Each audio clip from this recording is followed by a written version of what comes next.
Hi everyone, my name is Christy Rich. For those who don't know me, happy Tuesday. I decided to go live today with a Facebook Live with Tuesday's tips. So if you are watching live, please let me know that you are watching so I know who is here, and also go ahead and let me know where you're watching from. Okay, so just go ahead and put your comments in the comments below.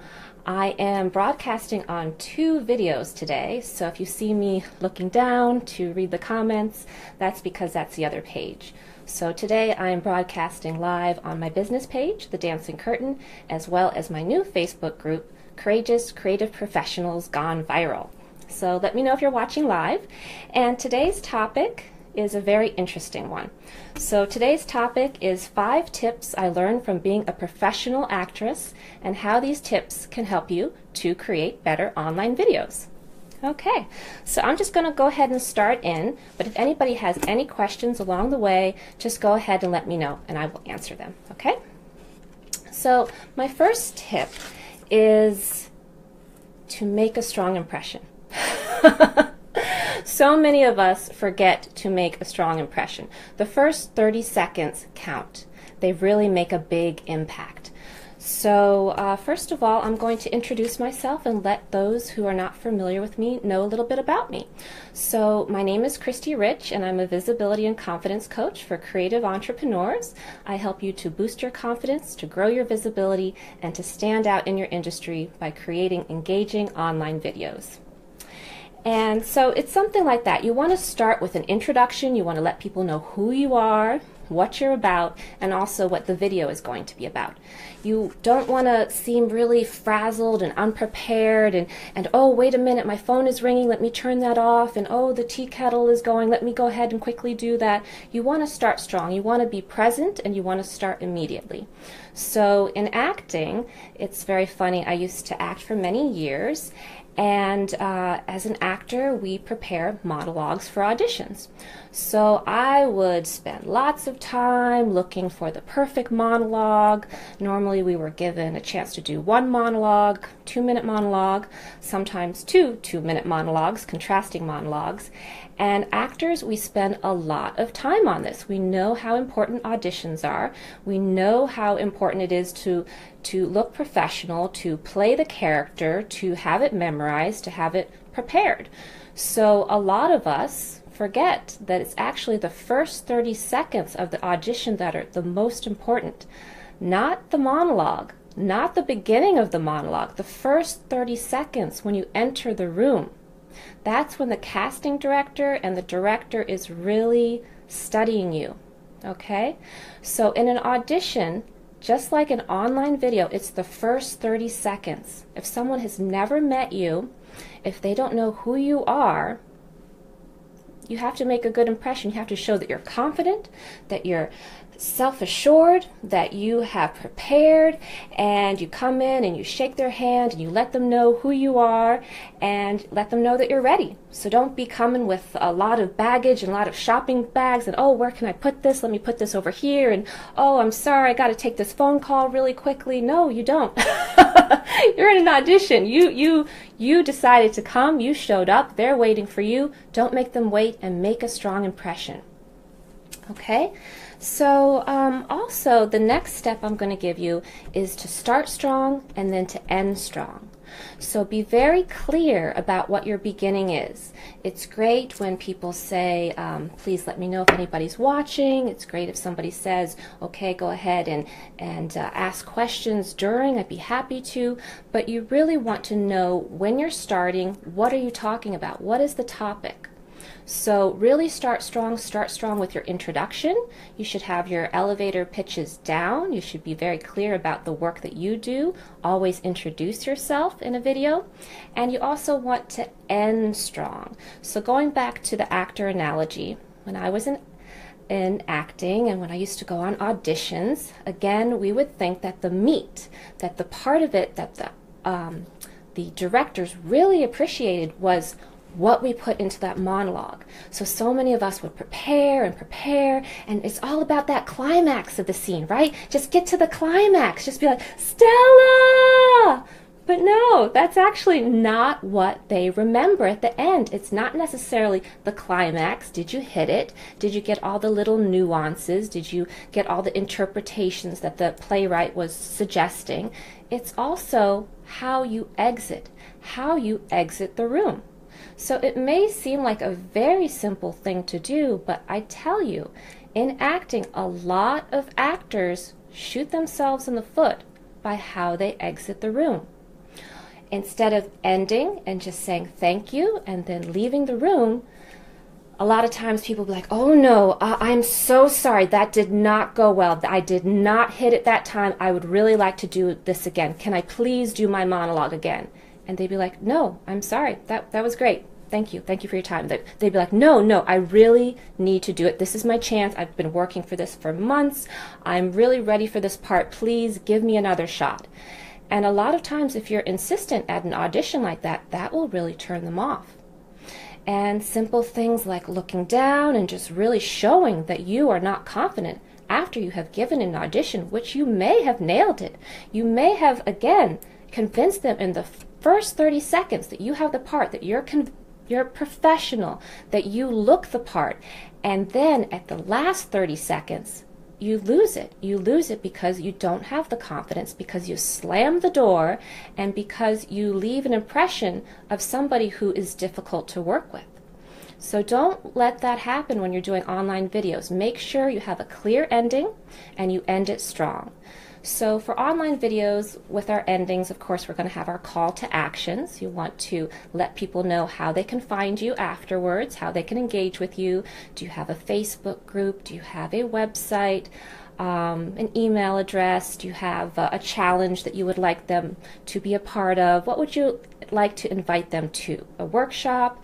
So at the end, you're going to have a very clear call to action, and then you're going to end it. So you're not going to have a lot of dead air and be like, okay, no questions, any questions, and just not say anything at the end. Again, end strong. Okay? And again, any questions, just let me know throughout. This third one, number 3, is a big pet peeve of mine. This is something I see a lot of coaches doing on Facebook Live, and it really surprises me. It really gets to me. So I'm going to share this with you, and I'm interested what your thoughts are. Number 3, don't make your audience wait. Okay? I have been on so many Facebook Lives. You get on there live, you're excited, you made it. Oh my goodness, I'm there live. I don't have to catch the replay. And then what happens? Oh, I'm sorry. We're going to wait now for a few more people to join. So go ahead and get yourself a cup of coffee.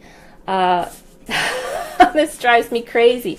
My time is so precious, and I was there on time, and then they said, I'm sorry, we're going to wait now. We're going to wait for other people to show up. It's not good that you came on time. It's not good that you were present. I want to wait for more people. So again, with the actor analogy, this is like going to a Broadway show and being really excited about it, and you spent the time to get ready for it, to get there on time, to make sure you had dinner before and that you orchestrated the taxi, all the timing was right, you got there on time, and then it's 8 o'clock. It's the time that the show is about to begin. You are so excited. Somebody comes up on stage and they say, hi everyone, I know it's 8 o'clock, but we are going to wait for a few more people. The house is not full. Perhaps some people at the last minute will come off the street, so we're going to wait a few minutes and see if they do. Okay, so just talk amongst yourselves. We'll be starting once we have a few more people. That never happens on Broadway. That never happens on Broadway. The show must go on. If they say 8 o'clock, the show starts at 8 o'clock. Keep your word. Make sure you're on time. This is also a way of you educating your audience. If you are the type of person who says there's going to be a Facebook Live at 3 o'clock, and then you make them wait for 10 or 15 minutes, they're going to assume this is always going to happen with you. That if you have a Facebook Live, they can wait a few more minutes. They can make another quick phone call really quickly or send out another email because you're not going to start on time. So don't have this impression. Don't let other people form this impression of you, that you're not keeping your word, that you're not going to be on time. And yeah, start on time. Again, just another quick note. I recently went on a Facebook Live, and this woman who's very friendly and very cordial, she said, okay, I'm sorry, let's wait a little bit longer for more people to show up. And she waited literally 10 minutes. And during this time, I could see that people were joining, and she was saying, please let me know if you join, let me know where you are watching from. And still, even though people were popping up and saying hello, she still didn't start. She still didn't start. She was then having little small chit chat with people and saying, oh, Sally, how have you been? How's the weather in California? Good to see you here. Oh, hi, Mary, you're here too. Okay. And it's okay. It's great to say hello to people, especially if you know who they are. But to drag it out for 10 minutes when you could, boom, start right in, it's too long. It's too long. Okay. So I'm just going right through. Again, if you have any questions, please let me know. Hi, Christine. I see that you're here live. Thanks for joining. So another tidbit I would like to give you is to practice. Practice, practice, practice. So some people may think in the acting world, of course, we have to practice. We have a play, we have a script, we have to memorize it. Most plays, we have a rehearsal period of 2 months. And that's great. That's just around the right amount of time. But when we're doing online videos, people think, okay, well, all I need is to have some notes in front of me. If I have some notes, then I can just kind of wing it. I can just kind of go with it. I've got notes, and people are going to ask questions, so I can just kind of go with the flow with the questions. But I have to say to you, most people are not good at winging it. Most people are not good at improvising. Improvising is a big skill. Comedians are great at improvising, but the average person, they flounder. They freeze. They draw a blank. So it's never good to do that. So even for me, doing online videos, I like to practice before. I like to have an idea of what I'm going to talk about. And it's okay to keep it fluid, too. It's okay not to have it completely memorized and rehearsed. It's okay. But you want to practice. You want to practice. So I recommend that very highly. My last tip is to be fresh, be engaged, be present, and to treat this as if it's the first time for your audience. So this, you want to give a performance. Pretend that you're on stage and this is your performance. You want to give the same performance whether it's one person or whether it's 500 or 5,000 people. So you always want to give your best. You don't want to say, oh, there's only one person watching, so I'm just going to rush through this and get back to my work. You don't want to do that.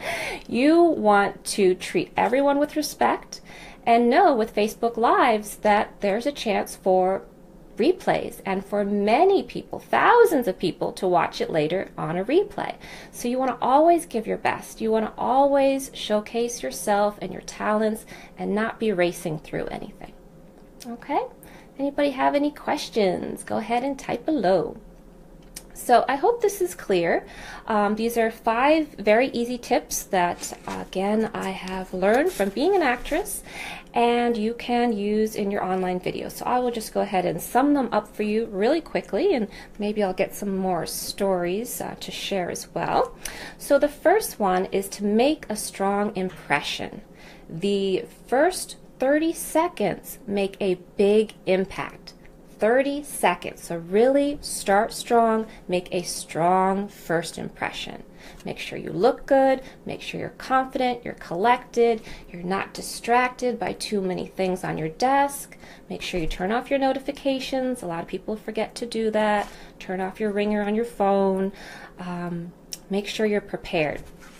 And again, with making a strong first impression, I recently saw a Facebook Live, and I'm just dumbfounded. The things that people do on Facebook Live, and they're not intentional, but I'm so surprised they're not aware. So again, make a strong first impression. There was a woman I'd never seen her before. She was in a group that I'm a part of, and she got on there and she was talking, and I was very interested to know who she was. And immediately she started like blowing her nose with her fingers. She didn't even have a tissue. She was just like blowing her nose with her fingers, and then she started playing with her glasses. So then she was like going up and down with the glasses with her fingers. And I was just like, wow. Okay, I'm sorry, but I don't think I'm going to be working with her. So again, make a good first impression. This may be the first time that someone has ever seen you before. Start strong. So number 2, start strong and end strong. Your ending is just as important as your beginning because it may be the last thing that your audience sees. Sometimes people have to leave early, but if they stay throughout the whole video, they're going to remember how you ended it. So make sure you end strong as well. Don't make your audience wait. We had the whole Broadway analogy. With Broadway, the show must go on, must start on time, and also value your audience that way too. Practice, practice, practice. So even if you're an entrepreneur creating a video and you have notes, make sure you practice. Make sure you take the time because it will be a lot clearer to you what to say and you'll come across much more polished. And the last but not least, be fresh, be persistent, be engaged. Again, this is the first time for many people hearing about you, so you want to make sure that you give the same performance every time. So if you're doing your introduction, you may have done it 1,000 times, your little elevator speech out in public networking, but when you give it on video, make sure you really engage and make it special, okay? So those are my 5 easy tips for today, and I hope that they were helpful for you. And yeah, so I'm thinking actually about doing this as a series. If people are interested, I'm thinking about doing a whole series of what I learned from being a professional actress, and maybe I could even do a series on what I learned from being a comedian and how that's helped me to become a better entrepreneur. So let me know if that's of interest to you. Go ahead and type in the comments below, and I will do a series for you giving lots of anecdotes and lots of stories. And also, for those who are watching, I would like to invite you to join me on my Facebook page. For those of you who are not familiar, my business is The Dancing Curtain. So you can follow me on my Facebook page for The Dancing Curtain. It's www.facebook.com/The Dancing Curtain. So make sure you have the in the title, The Dancing Curtain. And my new Facebook group, which I'm really happy about, which I just started recently, is called Courageous Creative Professionals Gone Viral. And it's all about me giving free tips to help you to boost your confidence, to boost your visibility, and it also allows you to promote yourself. So on Saturdays, you're allowed to share through a video. So you can share about your business, you can share your personal stories, anything and everything goes. And if you're new to videos, this is a perfect group for you because it's very supportive, very high vibe, and you can practice. So if you want to practice your videos, again, you can do that on Saturday. And if you're looking for free feedback, all you got to do is let me know and I'll give you some free feedback, some encouraging, helpful feedback. Okay, so thanks again for everyone who was here live, and thank you everyone who's watching the replay. And one more note that I have a special event tomorrow. So if you're interested in catching another Facebook Live, I am doing a Facebook Live at 3 o'clock Eastern tomorrow, and that's going to be share your story and attract your ideal clients. So this is a very important topic that I think a lot of entrepreneurs can benefit from, and artists as well. So I hope you will join me then. Again, that's 3 p.m. tomorrow, Wednesday, and it's going to be fantastic. So again, it's share your story and attract your ideal clients. So please bring your questions for that one, and I look forward to seeing you then. And if you want any more information about me and my business, you can go ahead and see my website. It's www.thedancingcurtain.com. All right, everyone. Thanks so much for tuning in, and I hope to see you again soon. Happy Tuesday. Oh, and let me know if this video was of value. If you enjoyed it, please go ahead and thank you so much. Send me some hearts or give me a thumbs up, and just comment comment in the comments to let me know what was of value and if you would like me to continue with this series. Okay? Thanks again, everyone. Bye-bye. Have a great day.